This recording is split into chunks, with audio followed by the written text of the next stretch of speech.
میں جڑی ہوئی ہے ان کو علیحدہ علیحدہ کرتے ہیں، اس کے بعد دونوں جگہوں کو آرام سے بند کرتے ہیں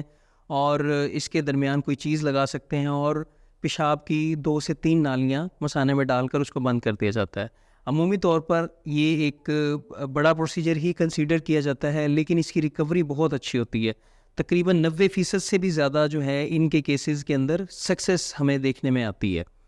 تو مریض کو ہم خاص طور پر یہ ایڈوائز کرتے ہیں کہ جب سرجری ہو جاتی ہے تو اس نے جو انٹرکورس ہے اس سے اوائڈ کرنا ہے، مطلب ہم بستری 3 مہینے تک نہیں کرنی، اور اس کے علاوہ اپنی ڈائٹ اچھی رکھنی ہے، خوراک اچھی رکھنی ہے، تاکہ جلد از جلد جو اس کی جو زخم ہے، جو بیماری ہے، وہ بہت جلدی اپنی لائف انجوائے کر سکے، اسپیشلی اپنی سوشل لائف اور سیکشول لائف کو اچھے طریقے سے انجوائے کر سکے۔ میری ایڈوائس یہ ہے کہ جب بھی خدا نخواستہ آپ کو بچے کی پیدائش کے بعد یا بچے دانی کے آپریشن کے بعد ایسا مسئلہ خدا نخواستہ دیکھنے میں آئے تو فوری طور پر آپ نے یورولوجسٹ سے ملنا ہے۔ اس چیز کو چھپانا نہیں ہے اور نہ اس چیز کو بہت زیادہ ڈیلے